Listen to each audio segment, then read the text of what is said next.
Okay, we had a chapter on blood a ways back. We talked about blood types. So I'm not going to go into a lot of the A, B, and O blood types, but there's a lot with genetics in blood type. And this is why we actually, we have a lot of, boy, isn't DNA fascinating now? We can find an eyelash or a piece of skin, and that DNA has the same DNA as all the other cells that went through mitosis in our body. Wow, what a deal. So we can actually trace the DNA, and it's a DNA fingerprint, and supposedly no two are the same. So blood type's the same way. We can actually test blood type. We can check people and check to make sure that we can do paternity tests with blood tests and different things. So let's talk about some genetics with blood types. Now remember, you have type A, type B, and type O. Okay. Now persons with blood type B, okay, persons with blood type B have the B agglutinogens, agglutinogens,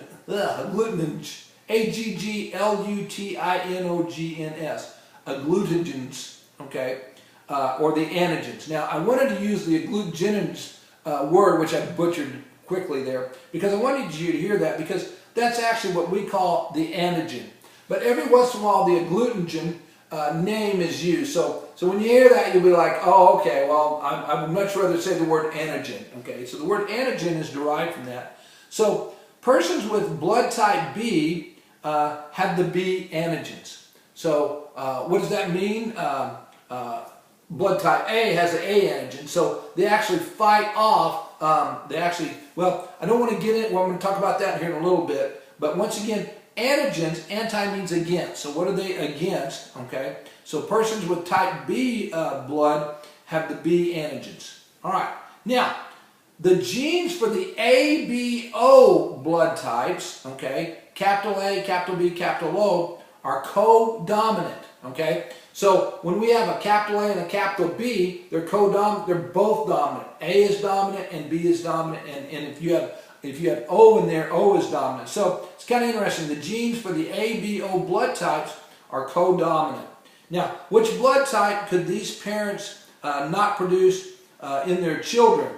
All right. So we have an AO and a BB. Okay. So one parent is AO and the other one is, okay, what's the other one? BB.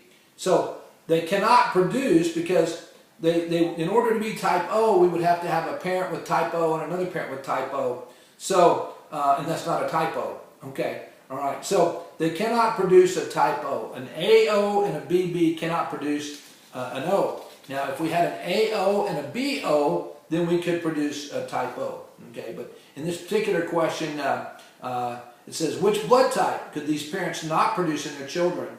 AO and BB, and the answer is type O. Okay, now, the final height of a child, now once again we're talking about genetics, so all these, height, eye color, hair color, skin color, the final height of a child is determined by what? Okay, and the answer is polygenetic inheritance. What does that mean? Okay, that's a simple term. So what's the height determined by?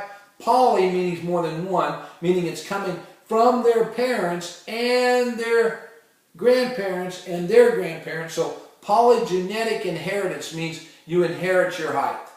Now, is it possible that you might be taller or shorter than your parents? Yes, because it's polygenetic. It goes back in time. So somebody may say, yeah, I inherited my height from my grandfather, or my great-grandfather was really short or really tall. So polygenetic inheritance is, it says the final height of a child is determined by polygenetic inheritance. Which of the following affects the expression in an individual with homozygous recessive trait? Okay, all right, so let's talk about these, okay? Which of the following affects, okay, AFFECTS, now that means things that happen, okay, affects the expression in an individual with a homozygous. What does homozygous mean? Okay, homozygous means same recessive trait. Okay, which of the following affects the expression? Okay, now the health of the mother.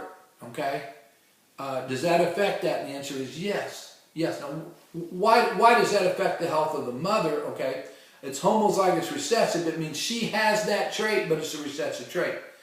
Disease in the father, okay? Now, does that affect a homozygous recessive trait? Yes. Why does that affect that? Because it's a disease. In a smaller percentage of the population, it's a recessive trait. And if it's homozygous, then that would be like that would be saying that here is this disease, okay, and it's a recessive trait.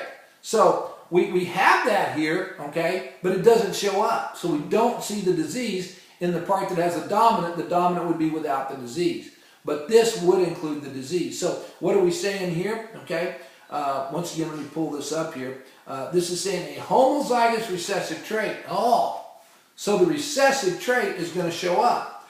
So once again, it says, which of the following affects the expression in an individual with homozygous recessive trait? The health of the mother. Yes. Why? If the mother is unhealthy, then we probably have a recessive trait. Homozygous recessive. A disease in the father. Yes. Homozygous recessive. Now, let me ask you this. It says diet. Okay. It says diet. And the answer is yes, that's affected. All of those are affected by homozygous recessive. Why is diet affected? Because in homozygous recessive, anything that we don't eat enough in the diet, we're more susceptible to a problem, okay? Like vitamin C and scurvy, vitamin A and so forth. So even though that's environmental, it's also genetic. That's what they're trying to tell you. Okay, I'm gonna give you that again. It sounded kind of scattered. Let me give you that again. Which of the following affects the expression in an individual with a homozygous recessive trait? It's the health of the mother, the disease of the father, the diet, all of those. Okay. Now, the results of meiosis is to produce what? You can answer this. How many chromosomes? Meiosis. Mitosis is 46. Meiosis is haploid, so it's 23. Which term refers to the inheritance of traits that require 2 genes? Okay. That require 2 genes. Now, let's think of this. You got this? Okay. What's the term? Which one requires 2 genes? Okay. Is it the dominant and the recessive, or is it the 2 recessive? Okay. Is it the dominant or is it the recessive that takes 2 genes? It's the recessive that takes 2 genes. Okay. See, the dominant overrides the recessive here, so it just takes 1 gene even though there's 2. And the recessive gene is just carrier. You're just a carrier of that. Okay. So back to that. Which term refers to the inheritance of traits that require 2 genes? It's a recessive. Now, when a physician questions a patient about their family history, they are gathering evidence to construct a what? And the answer is pedigree. Okay. So you might have heard of a dog pedigree. So this is trying to get information from your past to try to develop a genetic pedigree, so we can begin to see the pattern of the dominant and recessive traits. A lot of dogs or horses or cows or whatever might come with a pedigree, so we go way back into the history of that animal, okay, and that pedigree tells us, okay, so why would that be important if we're going to buy a racehorse?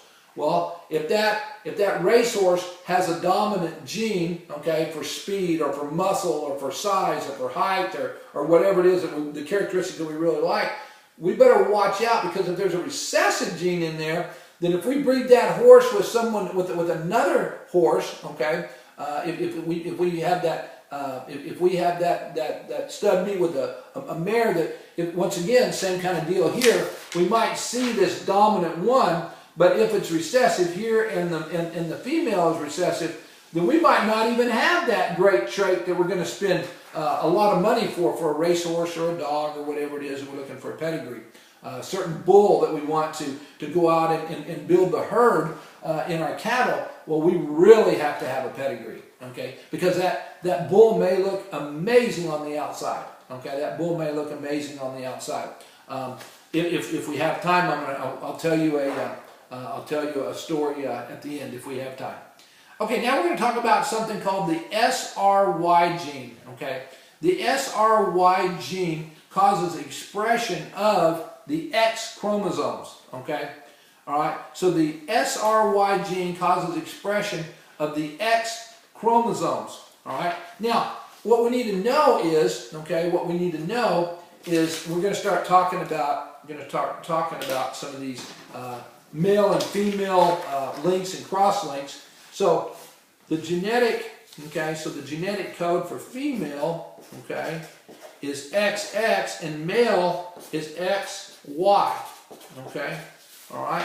So this is, the female is XX, the male is XY. So what we're saying is, okay, with the SRY gene, okay, it causes the expression of the X chromosome. Okay, now later on we're going to talk about the Y chromosome, and the Y chromosome is how we're going to pass things on only to males. We're going to start talking about sex-linked traits here a little bit. Traits only transferred from fathers to their sons are associated with which chromosome? We just answered that, okay?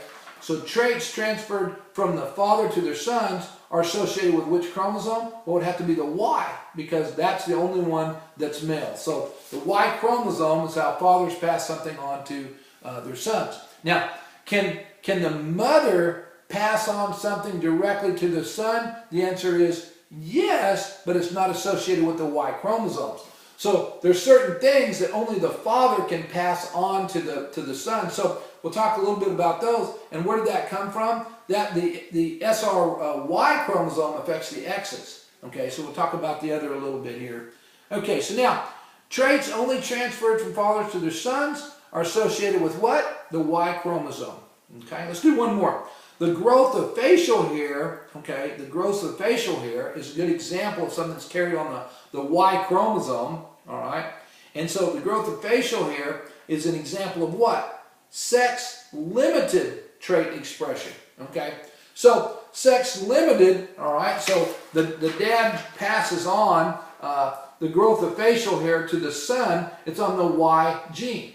But we also have small amounts of facial hair in everybody. I mean, women can have some facial hair that they have to shave or pluck or whatever they do. So we have some things on the X chromosome, but the beard and the growth of the beard is on the Y chromosome, passed on only from the father to the male. All right, so what is that? That's sex-limited trait expression carried on only through the male chromosome. Now, what is the probability of there being a recessive gene in the gametes from a parent who is AA, assuming A is recessive? Okay, so that's exactly what we had here. They're asking us, okay, what's the probability of there being a recessive trait show up, okay, in somebody who's A, B, and BB? So what's the chance that that recessive trait would show up? Well, since there's 4 squares divided by 100, each square is 25%.